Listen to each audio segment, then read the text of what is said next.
It is firing season in the SEC. Texas A&M has seen enough of Jimbo Fisher and sent him off to spend his days at El Rancho del Buyout. And Mississippi State, well, they've had enough of Zach Arnett too. They only needed 10 games to decide that Zach Arnett wasn't the man. And I don't think Zach Arnett will be joining Jimbo at Buyout Ranch, but he'll probably be a defensive coordinator at a university near you sometime next season. Welcome in to SEC Football Unfiltered, our podcast from the USA Today Network. I'm Blake Toppmeyer with John Adams.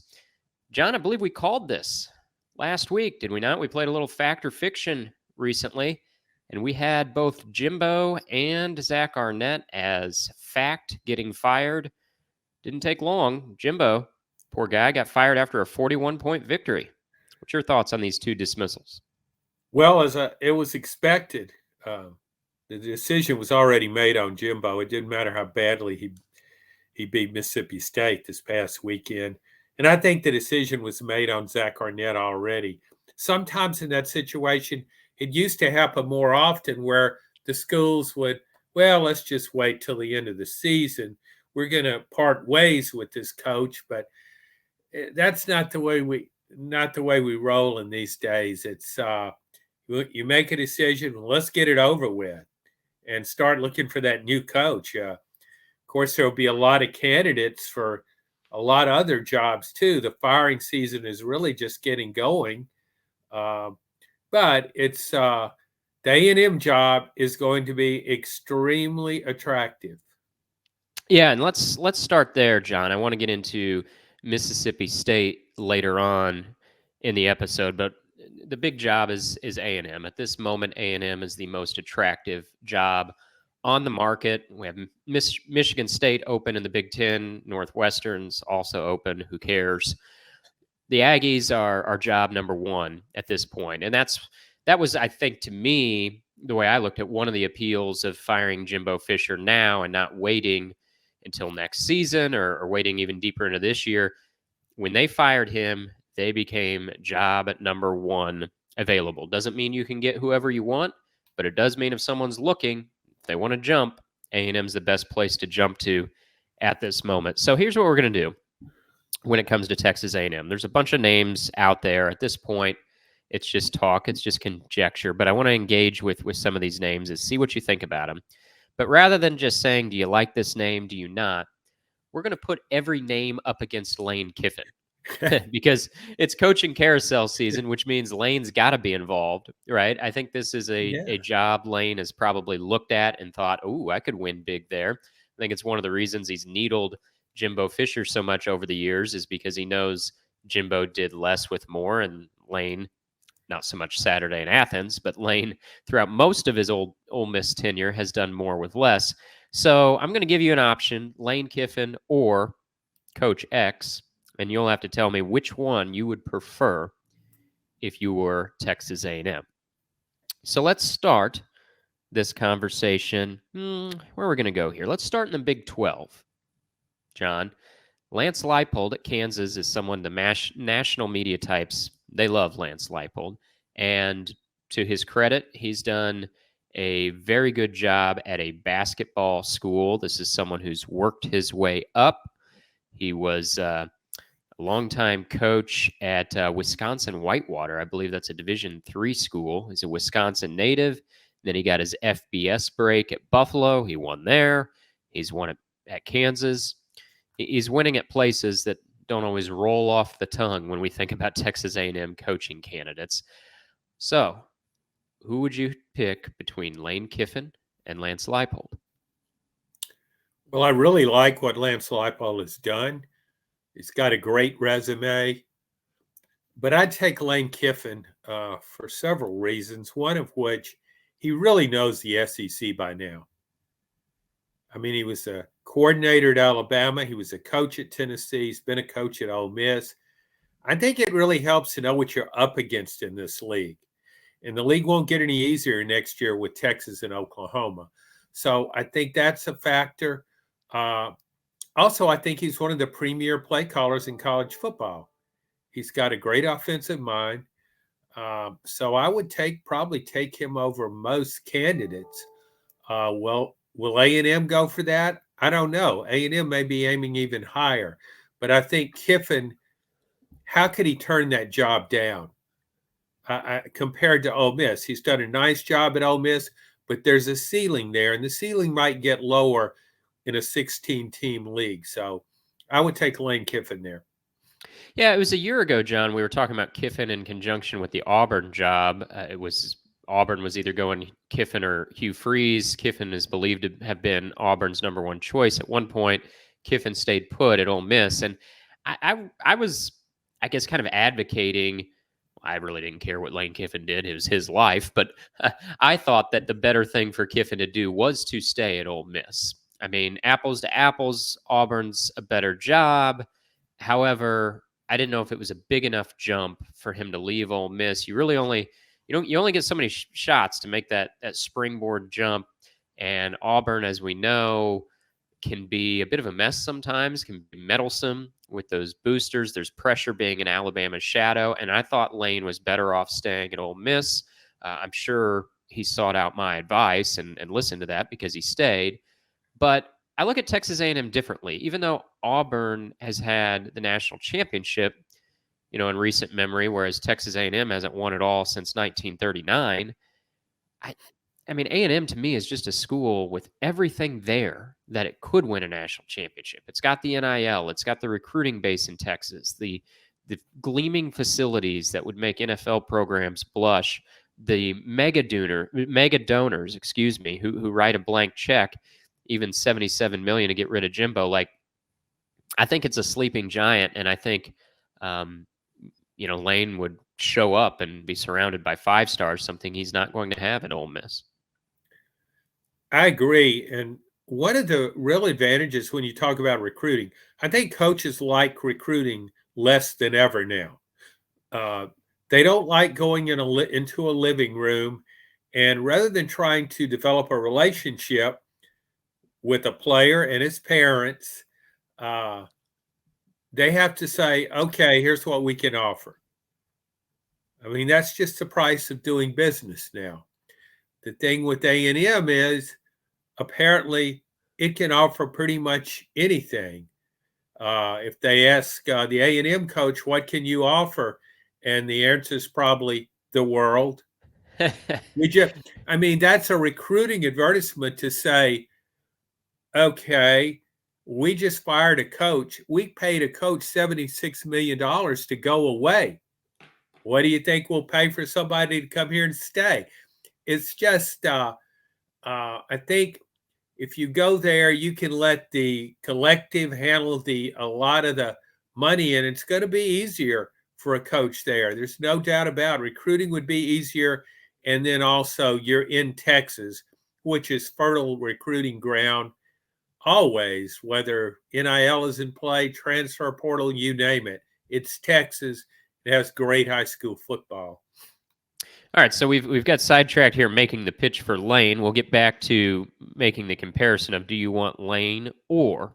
So in the Lance Leipold conversation, you stayed with Lane. You took Kiffin over Leipold. How about staying in the Big 12? Someone who I feel like's resume kind of looks a lot like Lance Leipold's, and that's Chris Kleiman from Kansas State. Another guy who's worked his way up the ranks, I think he won 4 national championships with North Dakota State in that juggernaut of a FCS program. And now he's been at Kansas State for several years. And all he does there is post winning seasons every year. So Kiffin or Kleiman? I suspect I know what you're going to say because, as I said, this feels like a pitch similar to Leipold. It's also hard to shake the Kansas history in football. Kansas is never been much of a football school, mainly basketball. Kansas State moved up considerably when Bill Snyder took over. He rebuilt that program twice, but still, I for the same reasons I preferred Kiffin with the first coach, Lance Leipold, I would prefer him again. I just think he knows what he's up against in the SEC, and we know he can coach offense anywhere in the country. All right. Well, I'm going to throw one at one of your favorites at you and see if I can get you to take the bait on this one and leave your man Kiffin behind. Is there any coach you've trumpeted more to get more chances, John, than Urban Meyer? You've been ready to see Urban back on a college sideline since the day I met you, I think. So Urban Meyer or Lane Kiffin? Need I even ask? Not really. I mean, of course, it's Urban Meyer. He's a guaranteed championship waiting to happen. There are some troublesome issues there, and I won't go into those. I don't want to talk about lap dances, that's for sure. But I do think with Urban, he says he doesn't want to get back in coaching. And I think when I listen to his reasoning this time, I believe him. I just don't think.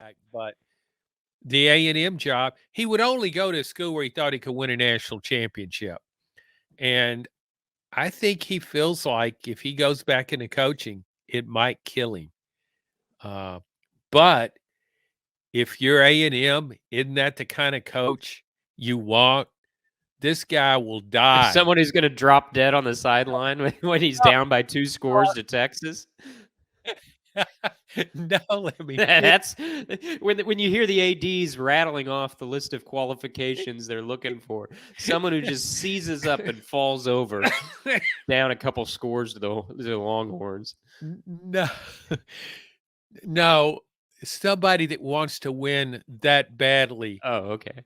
That he would risk his life for it. That's the kind of coach I think the Aggies would embrace. So yeah, I would take Urban Meyer over Lane Kiffin, certainly. What do you think? How do you think Urban would react to this NIL transfer era where the athletes have more power than they used to? Because that would, for me as an AD, that concerned me about Urban Meyer. I mean, obviously, the guy knows how to win at college. He's one of the best winners in the last 30 years of college football. So we know that. But the game has changed. The power structure has changed since he was last on a college sideline. Yes, it has. And that would be a challenge for him. It's a challenge for all coaches. But I think it's less of a challenge at a place like College Station, Texas, where the NIL collective is so aggressive and just so endowed with financial benefits. I just think I think he could manage that. Again, he wants to win championships. That's what drives him. He wants to win every game and he wants to win championships. And he sees what he has there, the potential.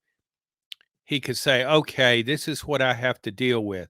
And I think he could send a message. I think he always, a similar message that Nick Saban sends, I think, when he was at Alabama. And it's harder now, but still, he gets a message across that, okay, if you don't want to do what I say, or you don't improve your play, I got another guy waiting.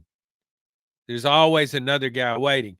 And I think Urban Meyer could tweak that a little bit. At Texas A&M, he could just tell he could tell a player, hey, you're not performing to the level we expect. You're going to have to pick it up, or we'll just buy somebody better.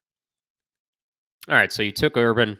No surprise whatsoever. No. This one seems a little far-fetched to me, Johnny. I put his name out there in a column. A lot of the national types have his name on their list. I don't know how seriously they think he would maybe leave, but Mike Norvell at Florida State. I mean, he's on top of the world right now at FSU. He was not in so much favor there a couple years ago, but they stuck it out with Norvell. He's played the transfer portal beautifully, and now he's got an undefeated team chugging toward the college football playoff. His salary already exceeds $7 million. I'm sure this season is going to put him in line for a sizable raise as he moves toward the $10 million club. So I don't know, how realistic it is that Mike Norvell would leave Florida State behind for Texas A&M. Jimbo Fisher did it, but the situation was a little bit different there. Jimbo was not on top of the world at that time. However, in a world where Norvell would leave Florida State for A&M, would you take him over Lane Kiffin? That is a tough one, but I would still probably prefer Kiffin. You have a lot going for you. You have more going for you, more in your favor at Florida State. And Norvell hasn't really done anything great yet. He may be on his way this year, but Lane Kiffin has won at places where it's tougher to win sometimes. And again, I still like the SEC experience, so I would go with Kiffin, but that's a really close call. If you told me I could have Kiffin or Norvell, I would say, okay, we're all right. We take one of those guys. But I agree with you. If you're winning at Florida State, why in the world would you leave? Easier to win in the ACC than it is in the SEC. The only thing is, will you end up in the SEC anyway? So, Yeah, we're in lockstep here. I think this is a really tough call. I think, if I had the benefit of waiting a few weeks and seeing like, okay, is Norvell the real deal here? I think maybe he is at Florida State. I might go for it, but I think I would give the slight edge to Kiffin in this one as well. Let's head out west for a couple. You can unpack them one by one, see if your answer is the same or different. Dan Lanning in Oregon and Kalen DeBoer at Washington. Two guys that stepped into two of the Pac-12's better programs, and they've been off and running since day one. Lanning is the former defensive coordinator under Kirby Smart, whereas Kalen DeBoer has more that Lance Leipold, Chris Kleiman background. But in year one, Washington went from a 4-8 before he got there to 11-2, and now they're undefeated this year. And Lanning has the Ducks right at their heels, maybe ready to face him in a Pac-12 championship rematch. So, would your answer differ for those two, or are you go in the same direction when it comes to Lanning and Kalen DeBoer versus Lane Kiffin? I would take Kiffin over DeBoer. I would take Lanning over Kiffin. He won me over with that speech for the Colorado game. What are they? They're playing for clicks. We're playing for wins, something like that. I'm paraphrasing, probably not very well, but that showed me. I think Kirby Smart is a really good motivator, and I think Dan Lanning, just on one speech alone, he convinced me he can do the same thing. And again, I do weigh that SEC experience. He's been the defensive coordinator on a national championship team. That doesn't always assure success at as a head coach. See Jeremy Pruitt for details. But I think with Lanning, he knows the SEC. He's recruited in the SEC, and he knows what it's like to guide a defense through the college football playoff. I'm including the SEC championship game. So I would take Lanning there. Why not DeBoer though, John? Because this is, he beat Lanning this year. He beat Lanning last year. He's 21-2 at Washington. He left Fresno State in a better place than he found it. He won NAIA national championships at Sioux Falls. I don't, he doesn't seem to get as much buzz as Dan Lanning. Maybe it's just because he didn't work under Kirby Smart. Maybe it's because Dan Lanning's like the young coach, and everybody kind of gravitates to the new young mind. But both guys are in their second year as a head coach, and actually, DeBoer, as good as Lanning's been, DeBoer's been better, and he's beat him twice. Clearly, I think that's a case of Southern bias on my part. Okay. All right. Okay. Uh-huh. Love that accent. Yeah. Okay, so you're charmed by Lanning's time working under Kirby. Okay. And also I do think I like coaches who were coordinators, say a defensive coordinator who becomes a head coach and runs a wide open offense. A lot of guys struggle with that. Bob Stoops didn't when he went to Oklahoma after being a defensive coordinator for Steve Spurrier. Lanning has done the same thing. I always I put that in the plus column. But again, it gets back to my Southern bias. I think that's what it is. Yeah, the Okay. fact that he's worked for Kirby and So was yeah.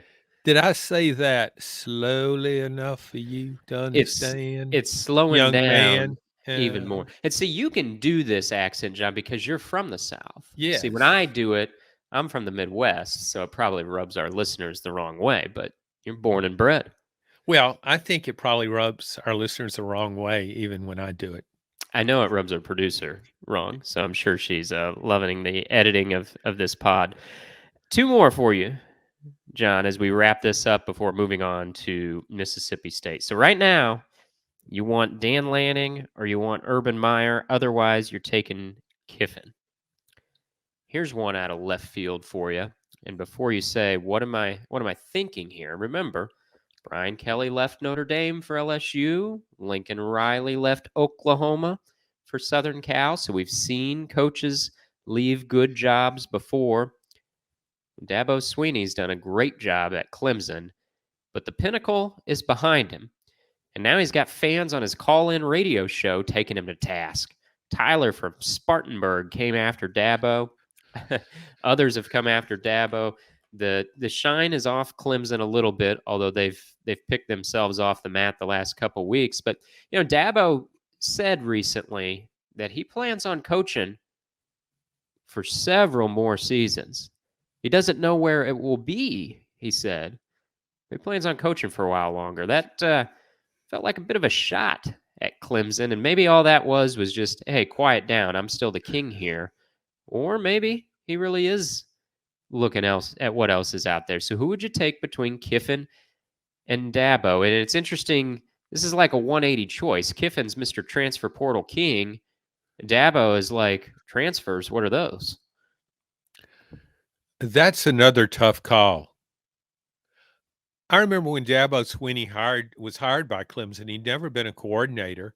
I thought it was an odd hire. I thought it was a bad hire. Turned out to be a great hire.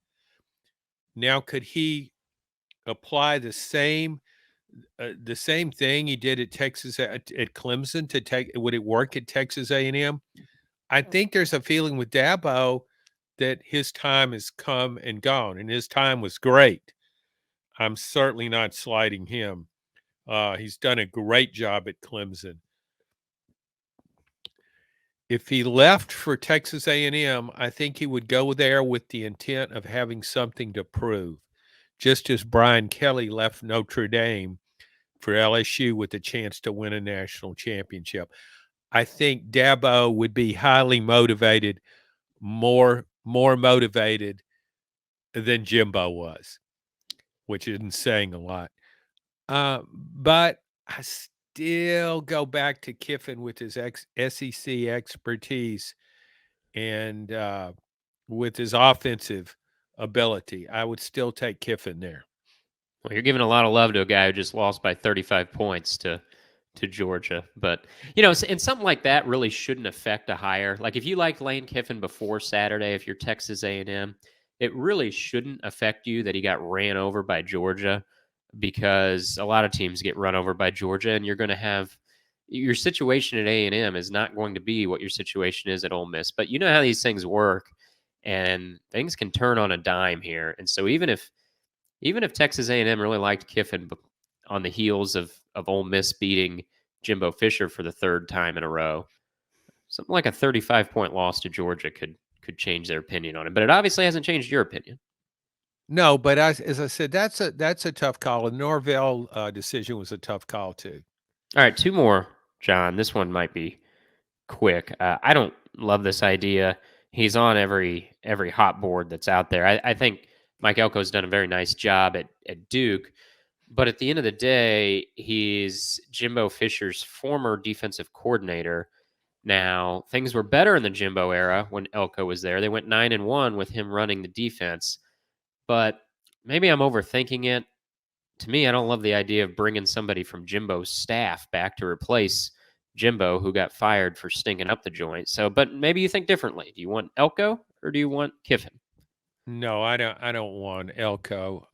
And he's done a good job at Duke, but a good job at Duke and a good job at Texas A&M.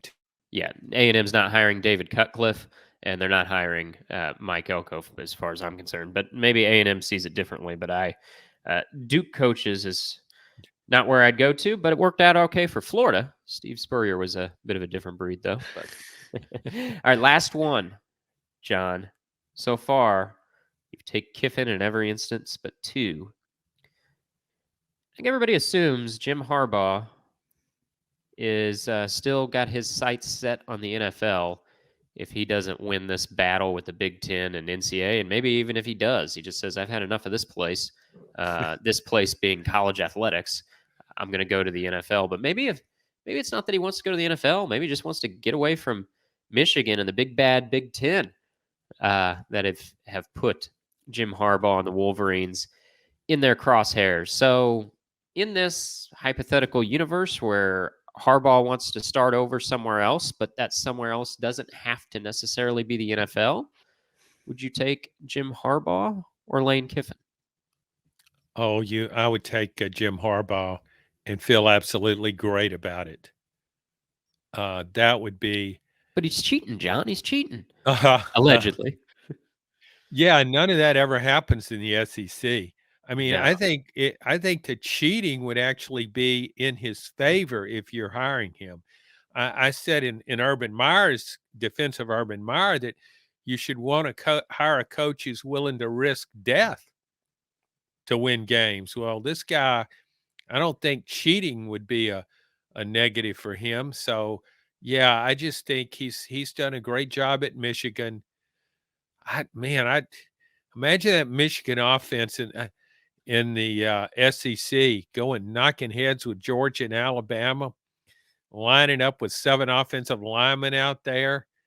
I would love to see that. I talked to a friend of mine in Dallas and told him to tell his big Texas A&M Aggie buddy, who's a big booster there, to tell him they need to hire Harbaugh. And he said, I already told him last night. So as good as a done deal. You heard it here first, right, John?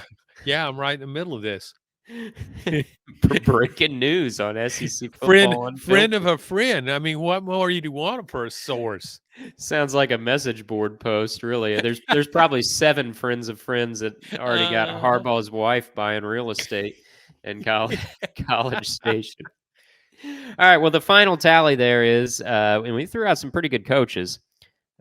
The final tally, though, you take Kiffin 6 times out of 9, with the exceptions being Urban Meyer, Jim Harbaugh, and Dan Lanning.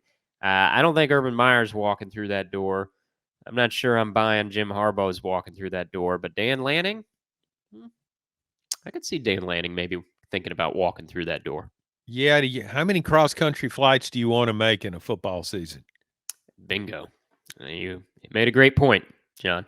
All right, we'll leave A&M behind there and move on to Mississippi State as we record this on a Monday evening. Zach Arnett is out after 10 games as this season. He also finished it out last year, winning the bowl game after the death of Mike Leach.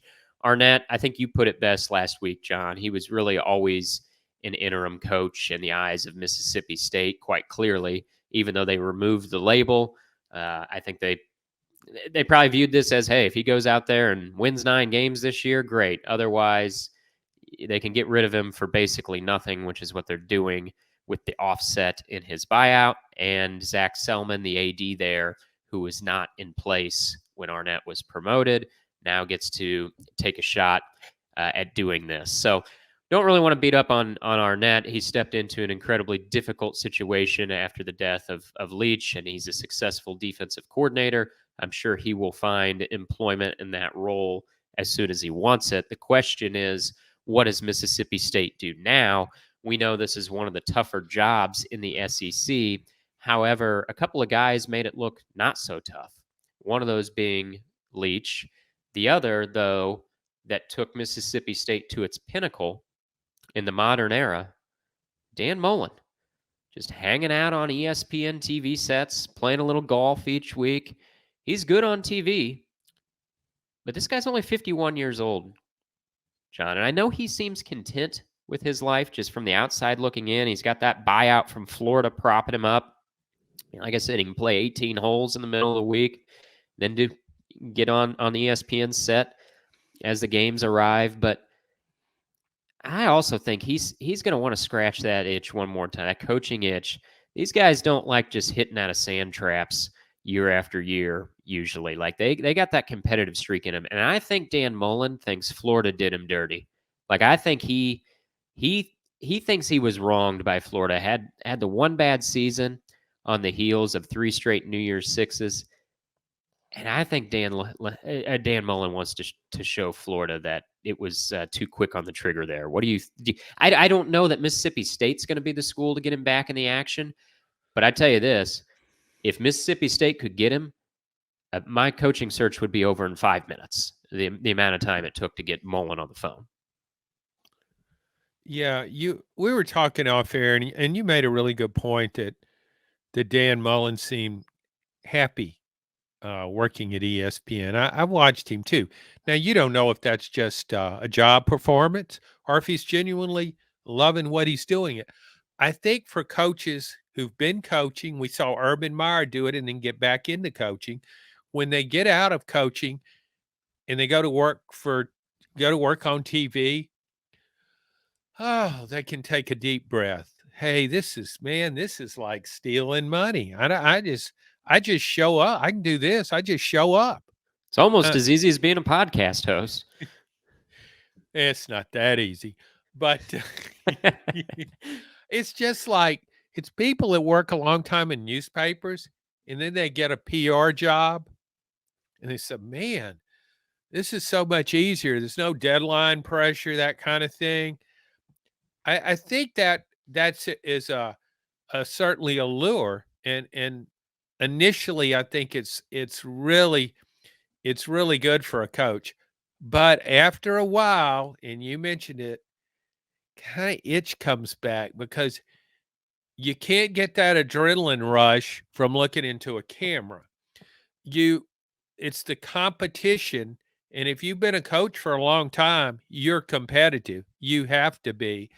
And I think Dan Lanning, they're not getting Dan Lanning. No, they're not. If Dan Mullen, if the right job came along, he would get back in. He's got something to prove now because of his bad experience at Florida.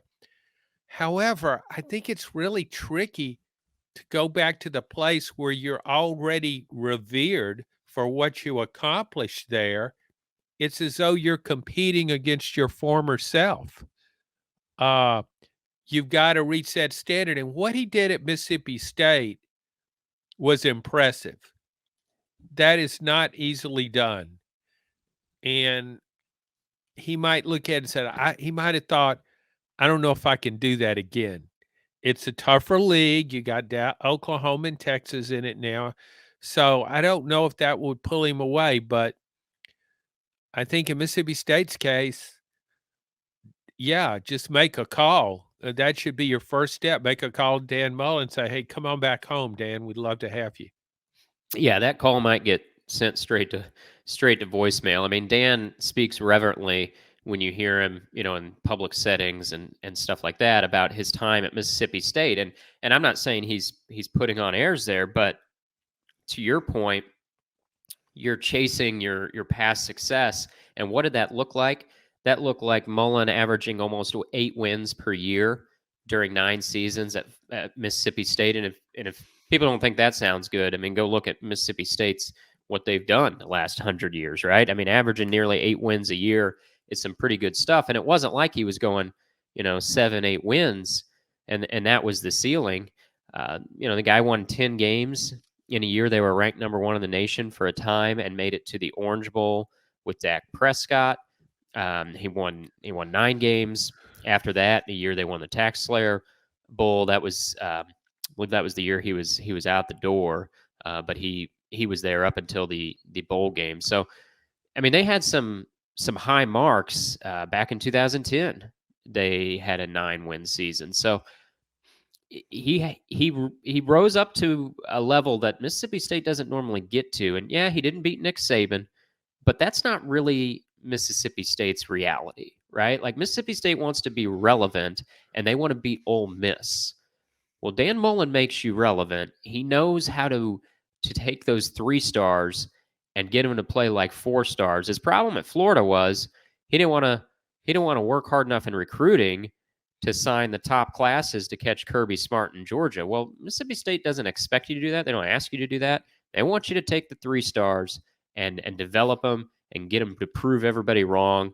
That's kind of Mullen's sweet spot. I think he'd be a great hire for Mississippi State. I just think, to your point, I don't know that he would go for it because you're chasing a bar of success that would be really hard for him to match because of how good he had it going during his top moments there.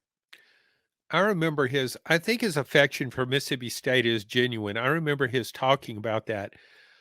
I don't think it was a slam dunk for him to take that Florida job. I think his wife really liked it at Mississippi State too. I think they were happy there, and the expectations are different at Florida. So, yeah, he might. There's a chance of that. I certainly wouldn't rule it out, and I don't think Mississippi State could hire a coach better than Dan Mullen.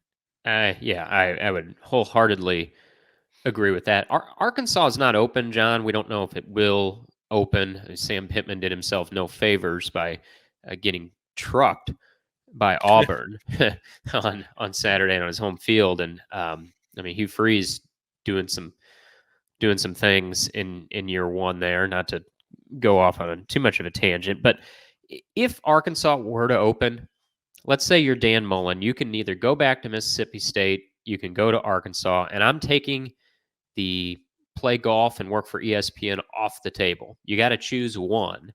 I'm not saying generic coach. I'm saying Mullen in particular. Which would you choose if you were him? Would you go for the sequel at State, or would you try something different at Arkansas? I think he would go for the sequel in Mississippi State. I think Arkansas, Arkansas's true glory days were back a long time ago, back in the late 60s, when they were slugging it out with Texas for national championship, mid 60s to late 60s. Those expectations never really go away. But fans remember the glory days and expect them to come again, even though it's kind of absurd to think that will happen when you have such a long history of not returning. I just think there would be lower expectations at Mississippi State, and I think there would be a comfort level there that he couldn't find anywhere else. So I think Arkansas needs to look elsewhere. How about Bobby Petrino? His head coach is gone. He's an offensive coordinator at Texas A&M. I think that ship maybe has. You think? Has sailed. Was it a ship or was it a motorcycle? It was a motorbike. Yeah, that's for sure. Okay. I'm still not convinced Arkansas is going to fire Sam Pittman this year. Saturday's result made it harder, but I'm not certain they're going to do that. So I want to wrap up on Mississippi State, though, John. Let's say Dan Mullen, he doesn't answer the call, but he sends a quick text back and says, "Thanks for thinking of me. Love you guys, but I'm good here." So you got to move on to somebody else. I threw out, there's a laundry list of names here. I threw out, I think, 4 in addition to Mullen in a column that I wrote this week. So I'm going to see which of these 4 you like the best, and are there 1 or 2 names here that I'm missing that would be realistic for Mississippi State that you like better than either of these 4 names. So here's my 4. Tulane's Willie Fritz and Liberty's Jamie Chadwell. There's an age difference between those 2, but I put those kind of in the same class. They're the guys that are winning in the group of 5 ranks, that are kind of on the cusp of their shot at the Power 5. Then I have Barry Odom, who's off to a hot start in his redemption tour at UNLV. Barry Odom, of course, the former coach at Missouri, who was he was like the face of a 500 coach at Missouri. He was also a successful defensive coordinator at Memphis. I think he kind of fits the Mississippi State brand. He understands the recruiting terrain, having been at Memphis. And then the last one I'll throw at you, John, is Jeff Lebby, the offensive coordinator at Oklahoma. He's not been a head coach, but he does know offense. Lebby has previously worked under Art Briles, Josh Heupel, and Lane Kiffin. Of those four, Willie Fritz at Tulane, Liberty's Jamie Chadwell, Barry Odom at UNLV, or Oklahoma offensive coordinator. Do you like one of those names the best? Do you hate them all? And is there someone I'm obviously missing for the Mississippi State job that would be tailor-made, someone other than Dan Mullen?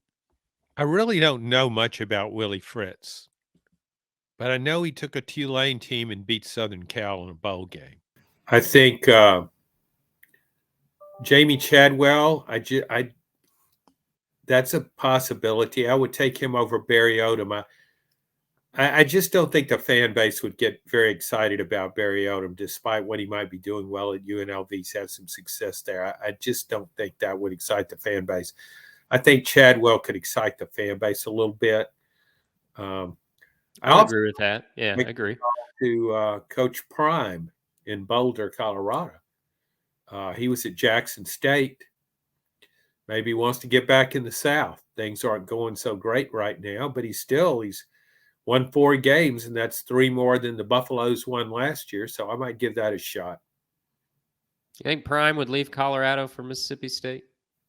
I don't know, but what would it hurt to call him? Well, sure. They could call Urban Meyer, too, while they're at it. Well, of course I would. Of my 4 names, is it safe to say then you like Chadwell, maybe the best, a former coach at Coastal Carolina, who's now got Liberty undefeated as Hugh Freeze's replacement? Yeah, I think I would. He's succeeded in more than one place. I think I would go with him. Now he's picking up where Hugh Freeze left off at Liberty. That's apparently a really good stepping stone job. You can win a lot of games there. But his teams play hard. I think that might be pretty good. But I don't want to leave that Dan Mullen. I might make more than one call to Dan Mullen.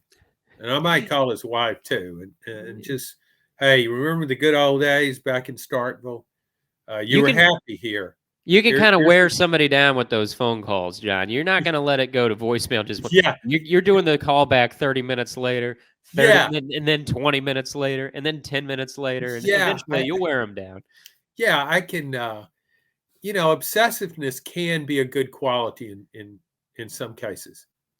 All right, let's get into our picks, John. And I'm making a comeback. I'm back in the lead. I was 4-2 last week. You were 2-4. I'm now up 1.5 games in the standings. Neither one of us has made it back to 500 yet. We're getting there. Well, I'm getting there. You're going in the wrong direction. We'll see if you can reclaim the lead this week. Not very many big games around the SEC this week, so we got just a few. A lot of teams playing their FCS opponent this week. We're going to start outside the conference. Because I mentioned him earlier, I was really pitching hard Kalen DeBoer at Washington, who's 21-2 in 2 years at Washington. You're not all that interested. We'll see if you're interested in this matchup. Washington, as they pursue the playoff, their undefeated season, they're just a 1-point favorite on the road at Oregon State. Jonathan Smith at Oregon State is not a name we mentioned in the Texas A&M segment, but perhaps we should have. He's done a nice job at Oregon State, and even though he's an Oregon State alumnus, Oregon State's headed for a future in the Pac-2. I'd be trying to get out of there if I was him. But your thoughts on this one with Washington as a 1-point favorite?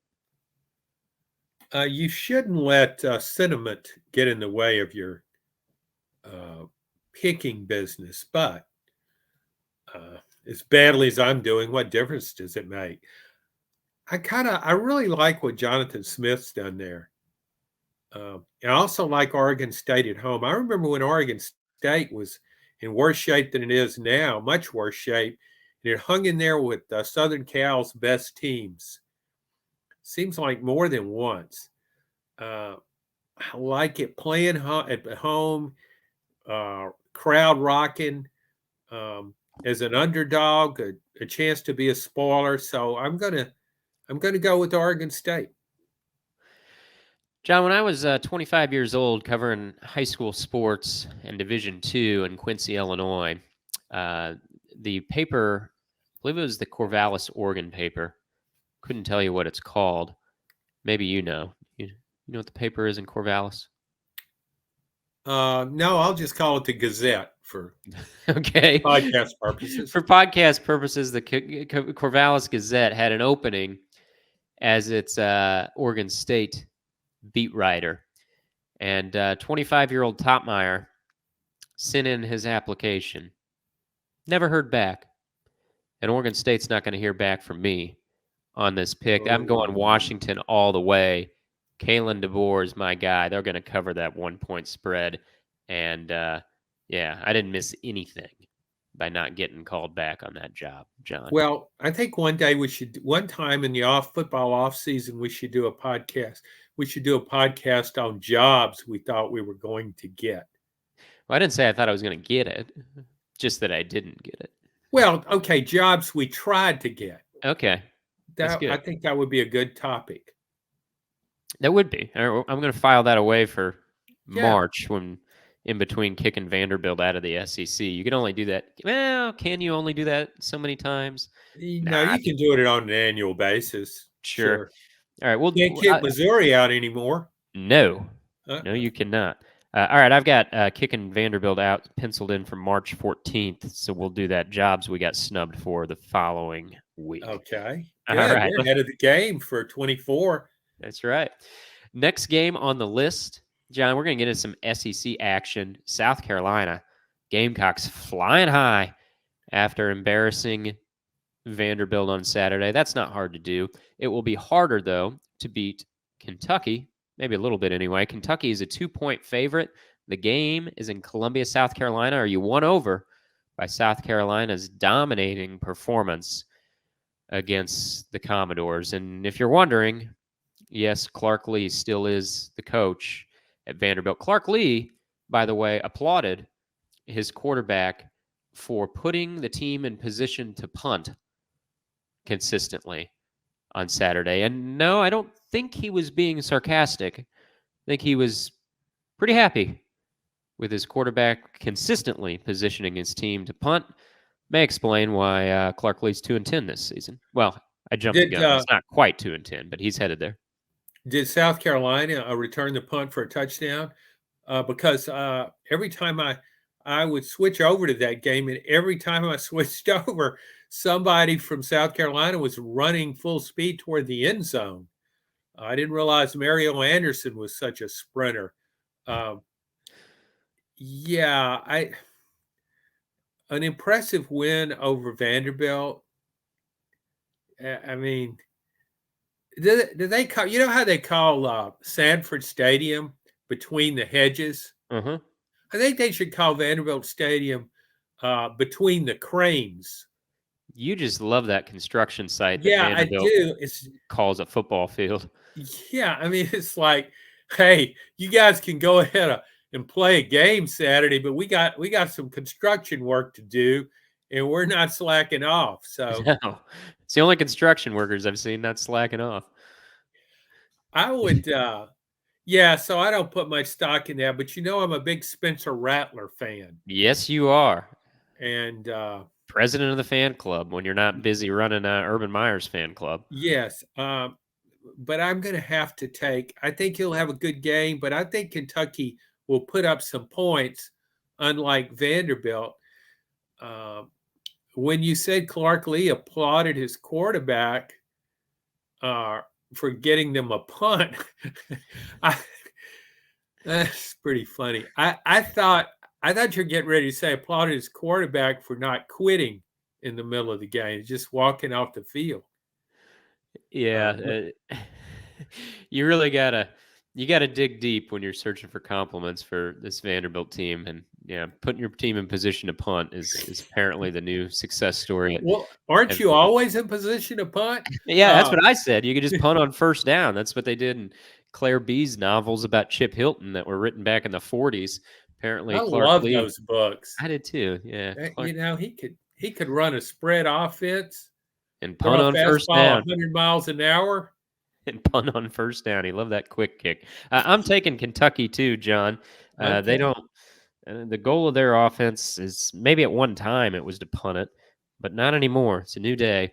Kentucky's not a great team, but they can score some points. I think they'll win at South Carolina. All right, how about Florida at Missouri? You are the most inconsistent conductor of the Missouri train. You turned heel on him last week against Tennessee. I had the faith, and Mr. Truman Bulldog just shredded the balls. Now Missouri's an 11-point favorite against Florida, and it's with no hesitation that I take the Tigers to keep the good times rolling as they try to find their way into a New Year's Six Bowl. What a story that would be. Well, it would be a great story, especially since I had them picked to be 6 in the SEC East. But I've changed my tune, and I'll change it from last week. I like Missouri here too. I'll give those points. Florida's defense, how bad is it? Quite. I mean, we thought LSU's defense was bad, but Florida's, my goodness. Yeah, it's not what you expect out of Florida, and Billy Napier is heading toward a pivotal third season. You don't get to have too many like this one and get called back the following year. In fact, if next one's like this one, quite certain he's not going to be called back the following year. All right, we're both taking Missouri. We both took Kentucky. We parted ways on the Pac-12. Last game we're picking in the SEC this week before we get to our locks, John. Georgia, whom I saw rip Ole Miss apart limb by limb. And, boy, are we sure they're not as good as they once were? They looked apart on Saturday. That defense, still pretty fierce. And the offense, with Brock Bowers back in the lineup, a healthy Ladd McConkey, those running backs are running hard. That offensive line is playing at its peak. Carson Beck keeps getting better. I'm convinced he's going to work his way into the Heisman conversation by the time ballots are due. I don't think he's going to win, but he might be a finalist. Georgia now goes to Tennessee, which is licking its wounds after the most embarrassing loss of the Josh Heupel era. Georgia, just a 10-point favorite. That's probably some respect for Neyland Stadium. Who will you take? It's a tremendous respect for Neyland Stadium. And I think it's worth some points, but I don't think it can get Tennessee enough points to cover that line. You're right. Georgia's playing so well now. To beat Ole Miss so badly, I was expecting the few Ole Miss fans in attendance to start making those little horn frog things with their hands, because it reminded me of the TCU game. The way that I know where we were going with that one. Yeah. I can. My big question is, why isn't the point spread bigger?